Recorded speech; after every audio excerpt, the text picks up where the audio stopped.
इस वीडियो में अपन flow rate के बारे में देखेंगे। Flow rate surface area volume में एक टॉपिक है जिसमें अलग अलग नई तरह की यूनिट्स आने के कारण प्रॉब्लम होता है, इसलिए उसको कुछ सिंपलर पार्ट्स में मैंने तोड़ने की कोशिश की है, जिसके थ्रू आपको एक एक एलिमेंट उसका समझ में आए।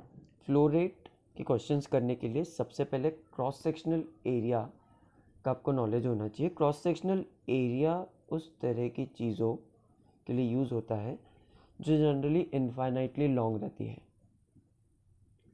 जैसे कि रिवर, पाइप। इनफाइनाइटली लॉन्ग मैं इनको इसलिए बोल रहा हूँ क्योंकि अपन को पता नहीं रहता है कि ये कितनी लेंथ की होगी, तो फिर उस पर अपन वॉल्यूम के कैलकुलेशंस कैसे करें, उसके लिए सबसे पहले उनका क्रॉस सेक्शनल एरिया निकालना रहता है।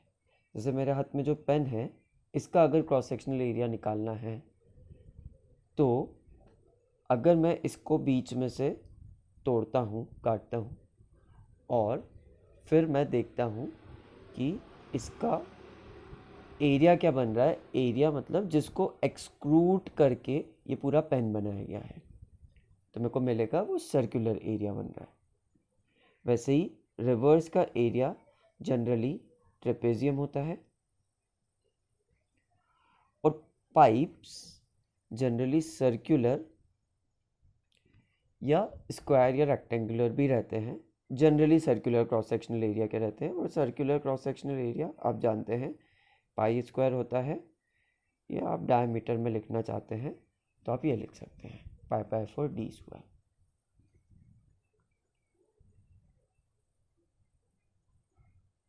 दूसरी चीज़ जो इसमें समझने की है वो है डिस्चार्ज। डिस्चार्ज क्या वर्ड होता है? डिस्चार्ज मतलब सिंपली एक बात है कि अगर एक पाइप है, उसमें से कुछ आउटलेट आ रहा है, तो अगर मैं उस आउटलेट क्वांटिटी को, मतलब जितना भी वॉल्यूम बाहर आ रहा है, उसको पर यूनिट टाइम देखने लगूं तो डिस्चार्ज हो जाता है। डिस्चार्ज मीटर क्यूब पर second, litres per second, centimetre cube पर second, basically volume per unit time में रहेगा। अब डिस्चार्ज को और डिटेल में समझने के लिए अपन एक छोटा सा एग्जाम्पल लेते हैं। ये जो पाइप है ये बेसिकली तो इनफाइनाइटली लॉन्ग रहेगा और उसमें पानी का फ्लो रहेगा, पर उसको सिंप्लीफाई करने के लिए अपन क्या करते हैं, पाइप को 1 मीटर का ले लेते हैं, पाइप की लेंथ को 1 मीटर का ले लेते हैं और उसके रेडियस को 1 सेंटीमीटर का ले लेते हैं। ठीक है,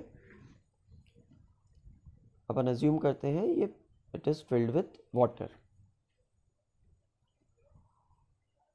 अब ऑब्वियसली आप इसका वॉल्यूम कैलकुलेट कर सकते हो,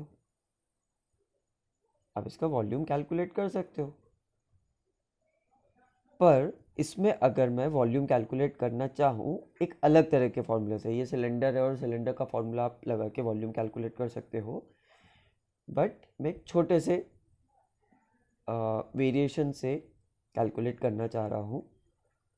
मैं क्या करता हूँ, मैं इसका बेस एरिया, जो कि इस केस में अपन ने क्रॉस सेक्शनल एरिया के नाम से सुना है, क्रॉस सेक्शनल एरिया को अगर मैं इसकी लेंथ से मल्टीप्लाई करता हूँ तो भी मेरे को वॉल्यूम मिलेगा। ऑब्वियसली हाँ, मेरे को वॉल्यूम मिलेगा, और ये हो जाएगा अगर मैं सेंटीमीटर क्यूब पर सेकेंड में निकालना चाहूँ, सेंटीमीटर क्यूब में निकालना चाहूँ, तो ये हो जाएगा pi r square, cross sectional area हो गया, into length 1 metre, that is 100 centimetre, 100 pi centimetre cube, ये इसका वॉल्यूम हो गया। अब अगर मैं बोलूँ कि ये जो वॉल्यूम है ये 1 सेकेंड में इस पाइप के बाहर आ रहा है, तो डिस्चार्ज कितना हो गया?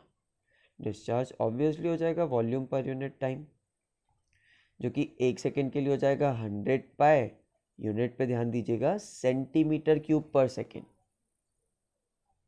राइट? वॉल्यूम पर सेकेंड, वॉल्यूम पर सेकेंड। अगर मैं बोलूँ 5 सेकेंड में ये पूरा पाइप एम्प्टी हो रहा है, पाइप का एक सेक्शन लिया है, अगर मैं बोलूँ 5 सेकेंड में पूरा पाइप एम्प्टी हो रहा है, तो इसका डिस्चार्ज, जो कि एक रेट होता है जिसको बेसिकली बोलते हैं फ्लो रेट, डिस्चार्ज हो जाएगा 100 पाई डिवाइडेड बाय 5, दैट इज 20 पर सेंटीमीटर क्यूब पर सेकेंड। अब इसमें छोटा सा वेरिएशन लाते हैं। वेरिएशन क्या लाते हैं? इसी पाइप को अपन इनफाइनाइटली लॉन्ग ले लेते हैं, इसी पाइप को अपन इनफाइनाइटली लॉन्ग ले लेते हैं, तो फिर लेंथ का कुछ काम नहीं बचा, फिर लेंथ का कुछ काम नहीं बचा, वॉल्यूम का कुछ काम नहीं बचा, लेंथ का कुछ काम नहीं बचा, वॉल्यूम का कुछ काम नहीं बचा, पर इनके सब्स्टिट्यूट्स चाहिए रहेंगे, इनके एनालॉगीज चाहिए रहेंगे। यहाँ पे अपन लेंथ और टाइम से डील कर रहे थे कि इतनी लेंथ खाली हो रही है इतने टाइम में।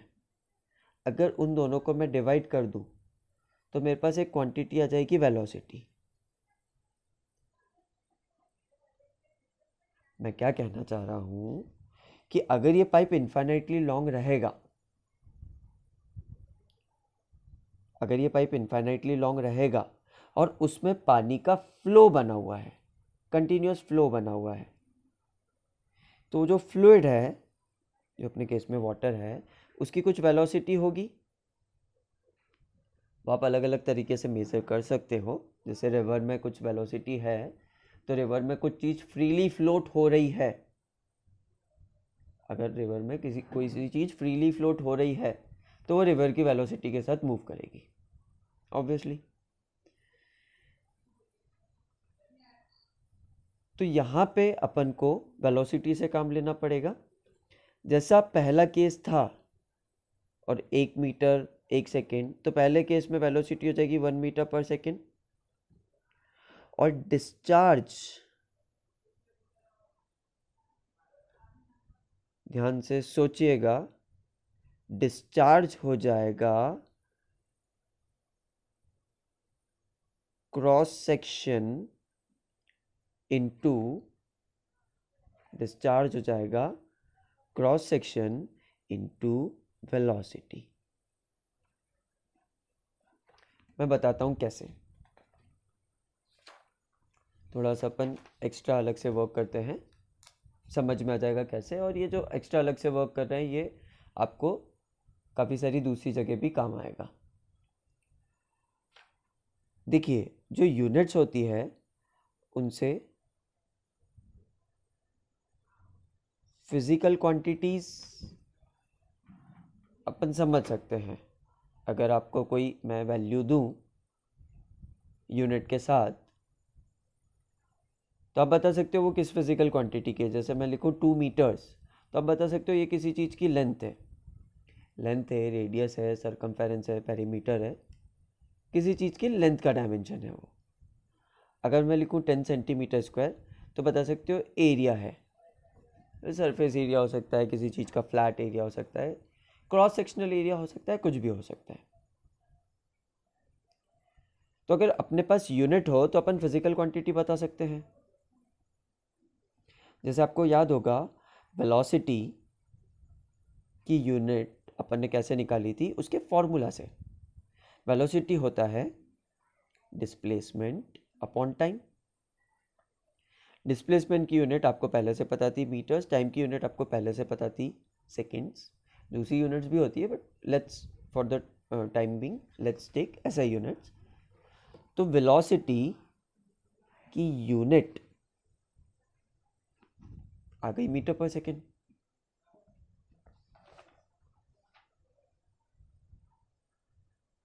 मैं क्या बोल रहा हूँ कि अगर आपके पास फॉर्मूला है तो आप उससे यूनिट्स निकाल सकते हो,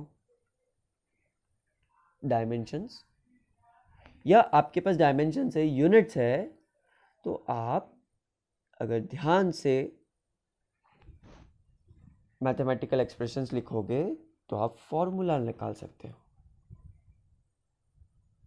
अपने पास क्या क्या यूनिट्स है या क्या क्या फिजिकल क्वांटिटीज है? अपने पास है डिस्चार्ज। डिस्चार्ज को मैं बार बार डिस्चार्ज बोल रहा हूँ, मैं फ्लो रेट नहीं बोल रहा। अभी मैं बताऊंगा क्यों, थोड़े टाइम में बताऊंगा क्यों। वो फ्लो रेट ही है, वो फ्लो रेट ही है। डिस्चार्ज जिस चीज़ को मैं बोल रहा हूँ वो फ्लो रेट ही है, बट उसका एक रीज़न है क्यों मैं बार बार डिस्चार्ज बोल रहा हूँ। डिस्चार्ज की यूनिट होती है मीटर क्यूब पर सेकेंड। अपने पास दूसरी चीज़ है क्रॉस सेक्शनल एरिया, उसकी यूनिट होती है, ऑब्वियसली एरिया है, मीटर स्क्वायर। और वेलोसिटी की यूनिट है मीटर पर सेकेंड।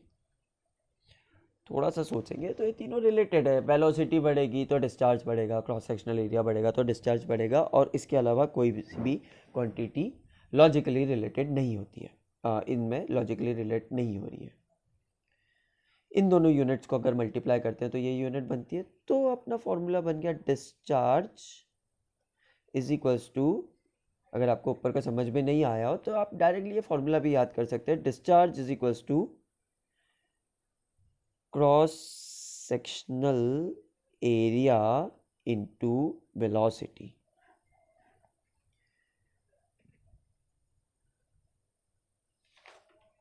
इस वेलोसिटी को कभी कभी क्वेश्चंस में रेट ऑफ फ्लो भी बोला जाता है। आपको 9th क्लास से ध्यान होगा, rate of change of displacement is velocity. यहाँ पे से ये रेट से मैथमेटिकली क्या करते हैं, टाइम से डिवाइड कर देते हैं। मैं रेट वर्ड के एक्सप्लेनेशन में नहीं जाना चाह रहा अभी। रेट से ये क्या करते हैं, मैथमेटिकली टाइम से डिवाइड कर देते हैं। तो जो फ्लो है उसका रेट, मतलब उसकी स्पीड से बोल रहे हैं ये वेलोसिटी। डिस्चार्ज फ्लो रेट होता है, और ये दोनों टर्म्स एक साथ बहुत कंफ्यूजिंग हो जाती है, इसलिए मैं प्रेफर करता हूँ इस चीज़ को मैं डिस्चार्ज बोलूँ, जो कि मेरी मीटर क्यूब पर सेकेंड है, cross sectional area metre square है, और वेलोसिटी को मैं मीटर पर सेकेंड बोलूँ। तो आपको जब क्वेश्चन में कुछ चीज़ पूछें या बताएं भी तो उसके साथ जनरली यूनिट बताते हैं, तो आप बता सकते हैं कि ये डिस्चार्ज बोलना चाह रहा है या रेट ऑफ फ्लो बोलना चाह रहा है। ठीक है, इतना समझ में आया? तो ये फॉर्मूला इस तरह से डिराइव हुआ। आप चाहें तो वीडियो रिवाइंड करके देख सकते हैं। ये बहुत ही इम्पोर्टेंट चीज़ है, ये फॉर्मूला नहीं, ये डायमेंशनल एनालिसिस या डायमेंशनल हैंडलिंग फॉर्मूला की, उसे आपके फॉर्मूले को याद करने में भी हेल्प मिलती है, याद रह जाता है अगर आप यूनिट्स के साथ प्रॉपरली चलते हैं तो। चलिए, तो डिस्चार्ज का फॉर्मूला हो गया cross sectional area into velocity. तो अब अपन को ब्लैक में जैसे लिखा है, लेंथ और टाइम से काम नहीं रहेगा, अपन को वेलोसिटी से काम रहेगा। पहले केस की अगर मैं बात करूं तो इसमें वेलोसिटी हो जाएगी 1 मीटर पर सेकेंड, क्रॉस सेक्शनल एरिया से मल्टीप्लाई करके आप डिस्चार्ज निकाल सकते हैं। और दूसरे केस में वेलोसिटी हो जाएगी 0.2 मीटर पर सेकेंड, क्योंकि वो 5 सेकेंड ले रहा था उतने ही टाइम के, उतने ही डिस्टेंस के लिए। और जब वेलोसिटी की बात करते हैं और क्रॉस सेक्शनल एरिया की बात करते हैं तो फिर अपन इनफाइनाइट लेंथ ऑफ वायर पे जा सकते हैं। ओके, आई थिंक अब चीज़ें क्लियर होगी आपको। फॉर्मूला आपके सामने है, discharge is equals to cross sectional area into velocity, और डिस्चार्ज, और मैं यहाँ पे लिख देता हूँ, दोनों फॉर्मूले लिख देता हूँ। डिस्चार्ज होता है cross section area into velocity. और दूसरा जो शुरू में मैंने वर्बली बोला था, डिस्चार्ज होता है वॉल्यूम पर यूनिट टाइम। वैसे आप अगर कीनली देखेंगे तो दोनों फॉर्मूले और स्पेशली ये नीचे वाला फॉर्मूला यूनिटरी मेथड है। थोड़ा सा कीनली देखेंगे तो आपको समझ में आ जाएगा। ओके, आगे वाले वीडियोस में मैंने इस पे क्वेश्चन सॉल्व करके बताए हैं, आप क्वेश्चंस के लिए वो देख सकते हैं, पर पहले खुद से कुछ क्वेश्चंस अटेम्प्ट करेंगे। Okay, thank you.